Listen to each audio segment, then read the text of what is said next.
So, you've been wanting to play Genshin Impact in 2025. What the fuck are you thinking? Genshin in 2025 is a bit of a different game than what it was in 2020. A lot's changed, the game's evolved a lot, despite what people say. But I'm here to make it a little bit easier. I'm going to run you through what the game is, how to play it, how to do it reasonably well, maybe. Based on the things that I've learned personally. So this is going to be my personal take on how to play Genshin in 2025, going into Nod Krai in like a month. So if you're coming back from Nod Krai, maybe I can help you out. Genshin Impact is an open world RPG. It is multiplayer if you want to play with up to 3 friends. But yeah, the exploration is the main reason I play personally. It's got a great story as well if you're into story games. And the battle mechanics are really quite smooth. Alrighty, so you've just loaded it up and you've just watched the cutscene. You're picking between female and male traveler.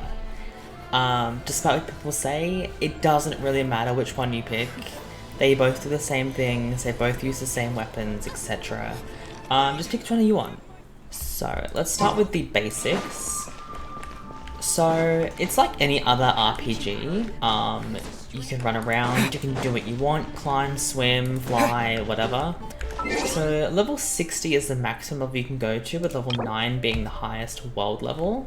And your world level increases every single 5 levels. Except for this one here. Level 55 and 58 is the next one. World level just means that the things in your world get more difficult. So there's things called domains, which we'll get to more in depth later. They get harder. The actual enemies in the open world also get harder. So if I go to this area here and I find these little guys, they're level 86. If you're a lower world level, they won't be level 86. Things like that. There are lots of ways to increase your world level, like exploration, missions, quests, daily commissions, which we'll touch on in a second, and yeah, even events can level up your adventure rank. Your adventure rank is pretty easy to level up at the start, and then what most people find is between level 50 and 60 is where it really gets a bit of a grind. I think it took me about a year to get from level 59 to 60, so keep that in mind. You get to 50 quickly, and then from then on out, it's a bit of a grind. Next thing is commissions. Now, commissions are given to you by a woman called Catherine, who is in every single region, and her indication on the map is this little thing here, the Adventurers Guild. It's a little compass, and that's where you find her. Doing your commissions means going to these little purple dots. There should be 4 of them on the map every single day. Completing your commissions gives you materials like crystals, coins, friendship XP, and leveling up materials. Pretty standard, I believe, for all of them, yeah. You can do 4 of those a day. In the recent update, they've added other ways to do your commissions, if you're high enough level. That means like questing, you can do world quests, main quests, character story quests, collecting exploration items, opening chests, that kind of stuff. Even events can do your commissions. So it's kind of like, it really does save time. Going off of commissions and dailies, let's just have a quick brief on what domains actually are. So domains are the square diamond looking things on the map. There are 4 different types of domain. There is your material domain, which drops materials to level up your weapons. There is your talent book domain, which is what you use to level up your talents on your characters. You have your artifact domains, which give you these relic looking things. We'll get in those in more detail later because they're a whole nother thing. And lastly, you have your weekly boss domains, which are these things. Now, weekly bosses are something you unlock during the story. So if you don't have this domain unlocked right now, it's fine. You'll get it at some point. They basically are a big boss that you can do with your friends or by yourself if you're strong enough. They're almost like a raid in a way. That's how I take them anyway. You can only do 3 of these a week, and you can only do 1 of each domain a week. So you can do 3 in total, but 1 of each. So we've got the Archon quest at the top here. we've got the story quests, which are linked to a character or area that the story quest is going to be about. So these two here in pink are for the areas. The ones underneath are for characters. This one here is for the event right now, so ignore that one. That's, yeah, different can of worms. Your commissions are also in here as well if you need help finding them. And then underneath you've got all your world quests. These can stack up real quick, so don't get overwhelmed with the world quests. They're not necessary to doing the game. Do them if you want, obviously. Like, try and get through them if you can. But don't get overwhelmed if your quest book becomes full of world quests. And then the last kind of quest we have is the story quest button in the bottom corner. This has all of your character quests. This is where you can learn about your characters' backstories, how they got to where they are today, what kind of person they are. Most of these are not required. Some of them you do need to do to continue with the quest. Like I know in Azuma, I think you have to do Ayaka's story quest to continue the story, because she's a big part of the story, so not knowing where she came from, you can't progress without that information. That kind of thing. So you got your story quests here, you've got your hangout events here, which these are the 4 stars. All the 4-star characters have like a little hangout event. They kind of stopped making these a few months ago. There hasn't been a new one since like a year, probably longer, which is a bit strange, but anyway. And then here you've got your area quests, your tribal chronicles. These are the area quests for Natlan only. Natlan is a little bit different. I don't really know why, but they've got their own little thing going on, which is a bit strange, but yeah. Then the last way to complete your commissions without doing your commissions is by collecting things called Oculos. Now, each area has its own Oculus. I don't know if I've got any in my bag right now. Let's see. Where are they? Here. So, you've got your Animoculus, which are in Mondstadt only. You've got your Geoculus, which is in Leeway only. Electroculus, which is in Azuma only. Hydroculus, which is for Fontaine. Pyroculus, which is in Natlan. Each one has a different element, as you can see. It correlates to the element of the area's god that they follow, called an Archon. Then what you do with these things is you take them to the statue of said god that you're in the area of. So this is the one in Natlan. You talk to the statue, and then you can worship the statue. And this will give your Pyroculus to the statue, which will increase its level a little bit. The rewards from this are pretty good, so try and find them whenever you can. And when you do get close to one, you'll see a little star appear on the map. Now, arguably the best thing about Genshin, depending on who you ask, the character pulling. Now, character pulling in Genshin is very, very... There's a lot of different points to it. To begin with, every single, I think it's about 21 days, there's a new character out. Whether it's actually a new character that's just been released or a rerun of an old one, every 21 days there is a new banner that comes out. At the time of recording this, there is Enefa, which is a new character, and then Sitlali, which is rerunning. So her banner was in January, and now she's out again. So if you miss a character, there's always another chance to get them later on. So these are the 2 character banners. The way that you can pull in this game is you click on this little shop button, and what you need is this. Intertwined Fates are the things that you use to pull. Required 1 to pull, required 10 to do a 10 pull. The way you get Intertwined Fates is you need to have 160 Primogems. I only have 125 at the moment, so I'm missing 35. Primogems are collected when you open up chests, do your commissions, finish quests, level up your statues, pretty much anything. pretty much everything in this game gives you Primogems in some form. Basically, what you need is 160 Primogems to do one pull. So to do a 10 pull, you'll need 1,600, and so on and so on. So to actually get a 5-star, you need to do at least 90 wishes. So in here, in the 5-star rules, base probability of getting a 5-star is 0.6%. That's as a whole. That is the maximum amount of pulls it takes to get a 5-star. So after 90 pulls, pity starts at 70, I believe. And then after 70, it goes up in chance a little bit. So when you hit 70 wishes on a banner, you hit something called soft pity. Soft pity is when your luck for a 5-star goes up a little bit. Once you hit 80 pity, that's when you hit something called hard pity. And once you hit 80, every single pull from 80 to 90 could be a 5-star.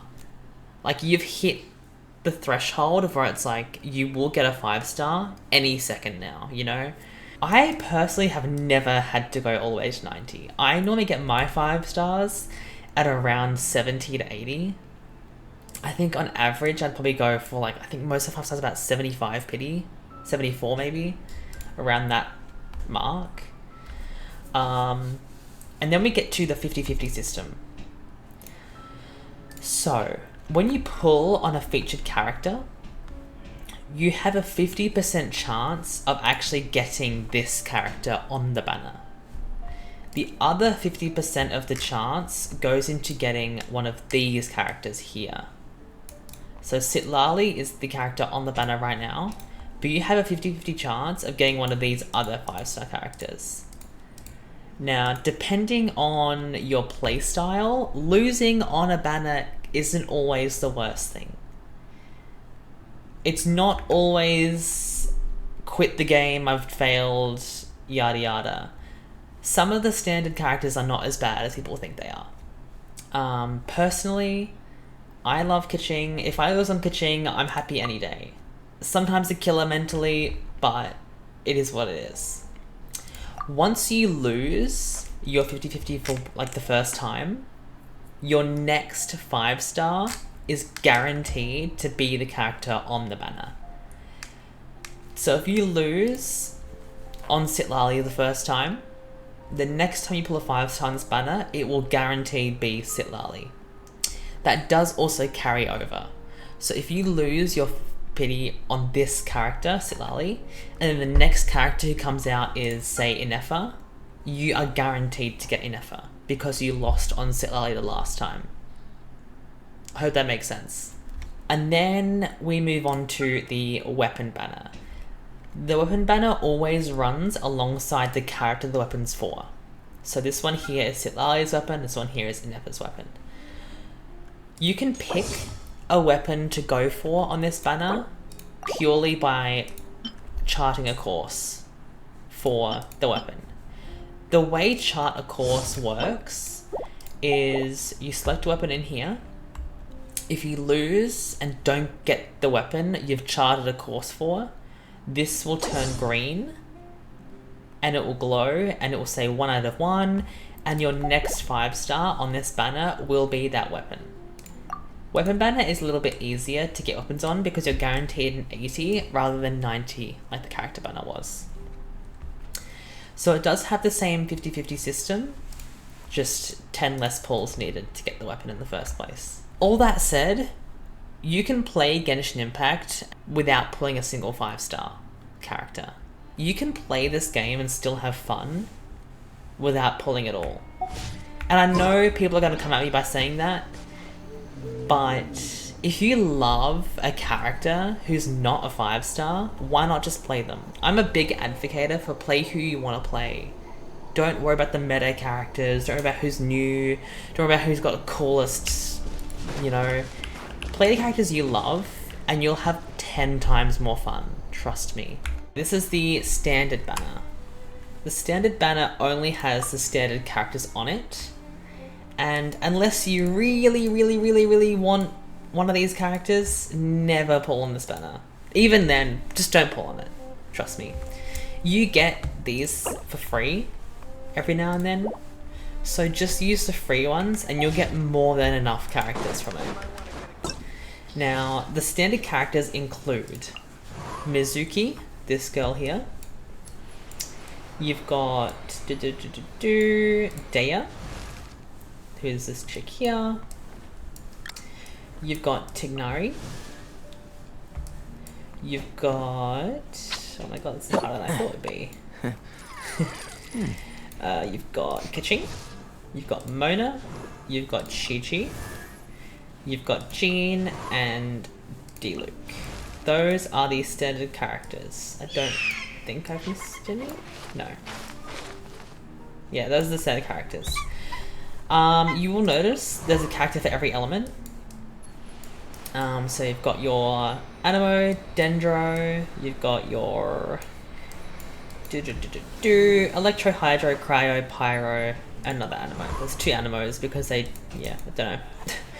Don't know. But yeah, the character archive is really amazing for seeing everyone. It's really good for if you don't know who to pull and you're like trying to pull someone based on their character design. You can go, I kind of like the idea of pulling, say, Emily, but I want to know how she looks. You can just open her up in here and have a look at her in detail. You can see what she looks like. You can read about what her talents do. Some of the characters, their talent descriptions are kind of essays. If you play a League of Legends, you're probably used to that, but yeah. The character archive is really handy. I personally use it to look at character designs, because if you own a character, you can open up their splash art. I am personally a lover of splash arts. If a splash art's really pretty, I am obsessed. You can only see splash arts of characters you've pulled though. I don't own Mizuki, so I can't see her splash art.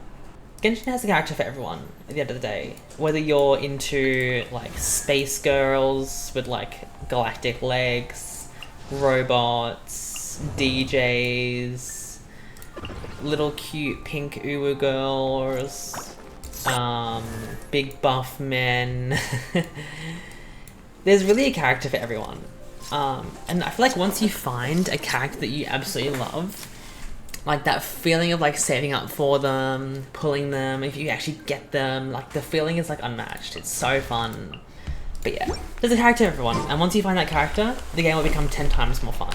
And it's just about like, don't even look at the best team comps, meta team comps for Spiral Abyss, yada yada yada. Just have fun. Play the characters you want to play and the game will be so much more enjoyable, trust me. Alrighty, let's get to character building, because this is going to be a big one.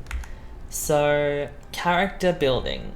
You've just pulled a new character. I personally just pulled Inefa yesterday, so this is a perfect example. You've just got the new character. You've opened up this screen and you're overwhelmed, because it looks something like this. 0 levels. You've got things flashing at you, the game's wondering why you've got no pieces on, everything's just level 1, you're scared, you're panicking, yada yada. Breathe. Alrighty, so, personally what I do when I first pull a character is I level them up. Levels give you more stats, guaranteed, than worrying about artifacts. We'll get to artifacts in a second. A character comes with 1 stat.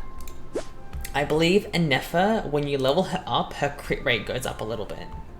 Now that is way easier than farming for 2 weeks to try and get a crit rate themed hat. Trust me. Level up your characters to around 70 or 80, that's where I aim for. And then start working on stats. 70 or 80 is when they're actually usable. Then what I do is I level up the best recommended talent. So Inefa's recommended talent is her middle E talent. I level it up as high as I can get it, and then after I've done that, then we start looking at artifacts.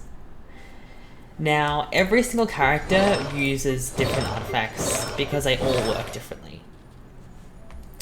For example, Inefa uses mainly a stat called Elemental Mastery. Elemental Mastery is one of these stats here, which is a main stat, and it increases the strength of elemental reactions. All the elements in Genshin work together to make stronger abilities. Unless you're Geo, then don't bother. So the way that Inefa personally, I think, works is by stacking EM, which is this, you need this little stat here. EM on everything. Stacking EM, going from there, will make her strong. Same as Kazuha, stack EM, go for it. So these are some EM characters here. These two, Elemental Mastery is what you need. Then we go to our HP scalers. So these are characters who scale on health. Farina, you've probably seen her everywhere. She's really popular. The community loves her. I personally don't really... Yeah. She needs HP. Stacking HP on Farina is better. Then you don't really need EM at all, unless you're playing for a specific playstyle. Just stack HP. You can find out what a character needs in their talent skill attributes, because most of the time it'll like say, like, see how everything here is max HP? That's what you're looking for. Here, Skirk, I believe, is a attack scaler, so everything here is just attack. It doesn't say anything. Every single character will tell you what they need. So Kokomi, once again, HP scaling on everything. It makes it pretty self-explanatory if you know where to look. Then we get to the actual artifacts themselves. In Genshin, as it stands, there is so many artifacts, it can be a little bit overwhelming. Most characters these days release pretty much with an artifact set that's recommended, or with their own set that matches them perfectly.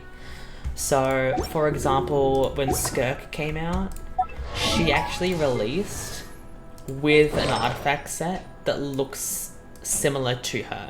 That's how you know that it's hers. So it's got that like blue with the crystals that matches hers. It's pretty self-explanatory that it's her set. Same as Nahida.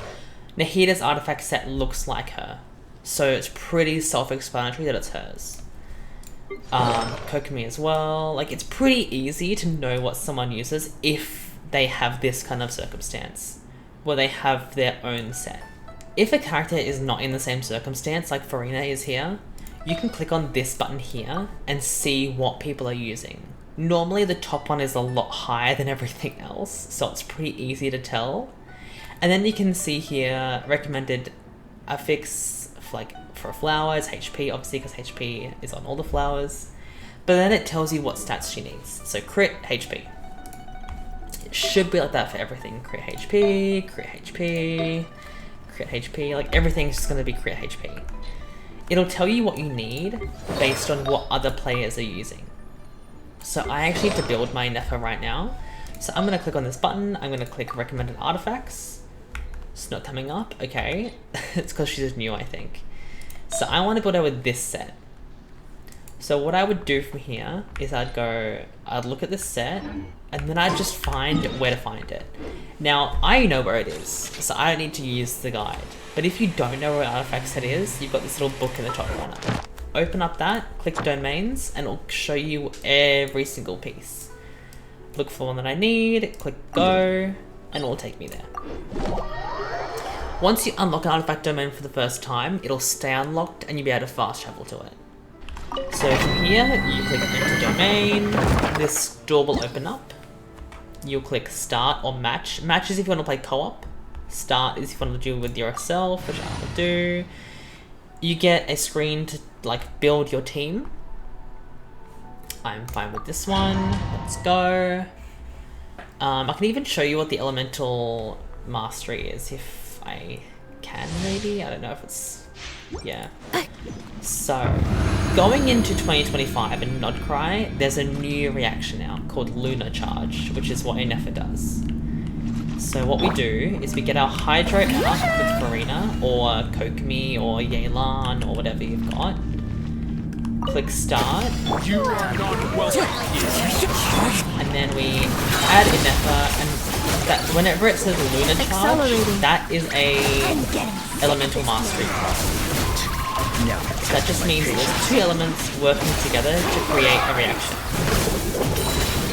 Right, so I'll just keep it right now. But yeah, and I can keep applying that, Meet again. and every time that procs, my EM charges go, which is actually kind of insane. I believe a lot of people will be coming back for Flints, the new character. If you're pulling for Flints, I would recommend pulling Inefa. She's gonna make him a lot stronger.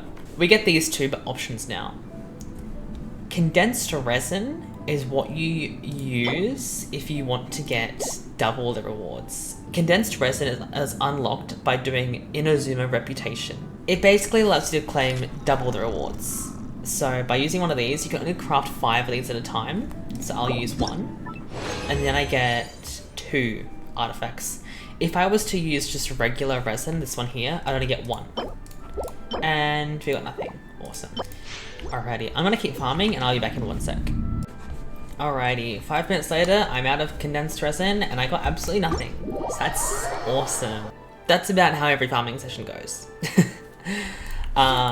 This is why I don't recommend going for artifacts until the very end of your character building run. So, yeah.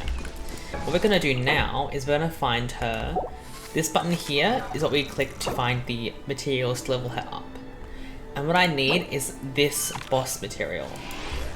Now, you might not have this boss unlocked if you're just starting out, but basically you just click go to, and it will take you to the boss. So basically, to level up a character, they all need their own little drop. Normally, it's a boss that's in the same region that they are, or when they came out. So for Inefa, it's this one here. Some bosses can take a fair while to actually do. Alright, I can do one more, I think.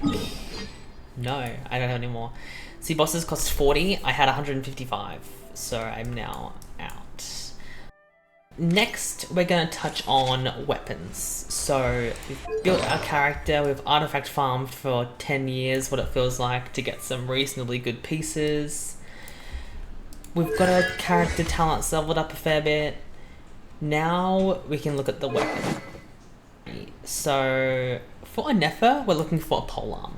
Now, I already know that Inefa needs elemental mastery. So I'm probably going to look for something with elemental mastery in it, or even something that buffs her playstyle. So this one here is elemental mastery. It does also increase damage against hydro or pyro affected, which she will be doing. Weapons are kind of a bit of a test and feel kind of thing. I might actually go for this one, to be honest. She can have Dragon's Man. I think it might work well for how I'm going to be using her. And then weapons work the same as the character levels. So you do need your materials to level up your weapons. These you get from a domain though, rather than a boss. And then, yeah, you can level up as you want. I will touch on Constellations for a second. I don't have the most knowledge, I guess, of Constellations because I don't really pull for them. Constellations are basically what you get if you pull a character multiple times. I do have a few Constellations for some characters where I pulled someone by accident or for a 5-star that's on the non-limited banner. So I pulled Dea twice now. I did pull Baiju twice, like these kind of things. I basically just give you like a bit more of a buff. The best example I personally can give though is Skirk, who I did pull 5 times because I was obsessed with her. Basically, each one of these unlocks potential for a character. So this one here, if you pull her twice, she gets 500% of her attack as cryo damage instead. So it just gives you like a little bit of a little buff. Some of them, I don't really understand what they do. And then every single 3rd and 4th is just a talent level. So her 3rd one levels up her ult. So if I go to her ult, it's level 13, where it should just be level 10. If I go to a standard character, I've got full 6. So this is a 4-star character, so they're pretty easy to pull. So that's just level 3 in his ult, level 3 in his talent. These 3 characters are going to be your favorite, like your best friends. These 3 characters can work with pretty much any DPS. I can chuck anyone here and these 3 will buff her. Obviously, you can't do this with absolutely every single character because some of them just don't work this way, but this is a pretty safe team. You'll see the most popular characters people pull are DPS. So what people do is they see DPS they really love, like the Raiden Shogun. Who else is really popular among the Genshin community? Like Maoika. You've also got like your Skirk. See, wouldn't really work with this team comp. But yeah, I like Chino. She's really popular with the kids. This will be a productive partnership. This team will be perfect for her. It's just like a safe team comp you can use if you don't have many characters. What I personally did though, I pulled Kokomi first, who is a support, and then I just played the free-to-play damages until I pulled more 5 stars. If you're gonna spend money on Genshin, spend very responsibly. This game can drain a wallet in seconds. I wouldn't say that I spend crazy amounts. Like, as you can see, I don't really pull characters more than once. Pretty much all the characters I own are just C0. But you do see those people out there who do C6 a character. Now, spend responsibly, don't go crazy. If you really want a character, there is more than enough ways to get in-game currency without spending money. Got your Welcome Moon, which is a subscription payment of $8 a month, and it gives you basically a pull a day. It gives you 90, plus you get your 60 from commissions. So you just need to make 10 primos a day outside of the content. Like, just that's literally 2 chests to open. It's really not hard. And then you get your battle pass, which gives you wishes straight out. You don't get Primogems from this, you just get the wishes flat.